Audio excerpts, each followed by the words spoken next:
Someone just sent me the Dave Ramsey video about home ownership. We're going to watch it together, and I'm going to give you my thoughts on it. Three things happen with home ownership that make you want to do it as a long-term play versus renting your whole life. Number one, rents go up every year. More and more and more of your money is going to go out the door for housing. And if you buy a home and you lock down your payment, your rent doesn't go up anymore. Number two, the value of the house goes up. And when you rent, obviously you don't own anything that's going up. So he's saying that rents go up every year. Agree? 100%. Last 2 years, rents shoot it through the roof. Tremendously high values. The value of the house goes up. I agree with that. Not every time, not always. Sometimes it doesn't go up. You have to be careful. Don't believe in everything you hear that it always goes up. Over time it does go up. 2 to 3%, whatever it is. It also doesn't mean that if you buy a house and put in all the money into improvements, into custom cabinetry and different styles, European style tiles, that you're going to get your money back. You put a pool in the backyard, doesn't mean that you're going to get the money back. That's also, you have to be careful with that. You have to be careful with how much money you spend on improvements and how much you pay for the house. Generally speaking, the price of the house goes up. When you rent, all the money is out the window. That's true. But if you're moving in for a short period of time, I say sometimes rent is better than owning a house. And also, he's saying... Number three, it's a great wealth building tool.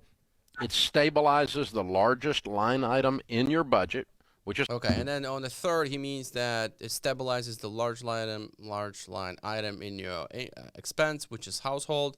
I don't really understand what that is, but how is that stabilizing? You still have to pay for the house. You still have taxes. Still have to pay insurance. What I understand is that you can write off interest. You can write off taxes on your income taxes, your property taxes, and interest that you pay into the bank.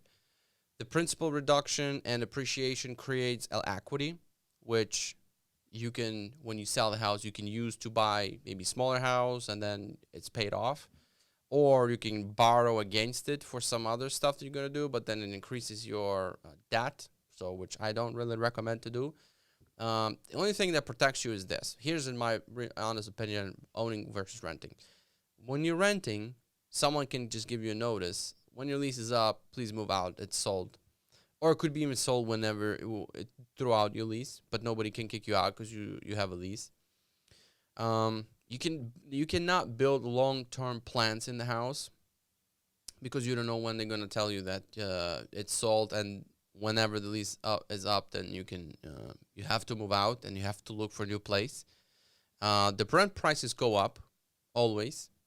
Even though if you grab the very cheap lease and you're staying there, chances are nobody's improving it. And if you're looking to improve it, you're improving somebody else's property. So you're not going to do it because now you have a conflict because it's not your property.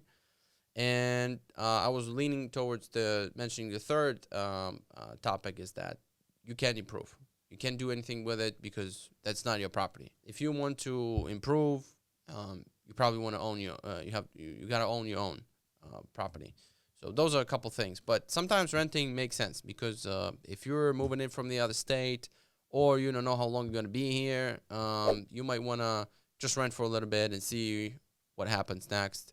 Maybe you're working from home and you don't know if you want to be in this state or that state. Renting makes sense. Other than that, it's better to own, honestly.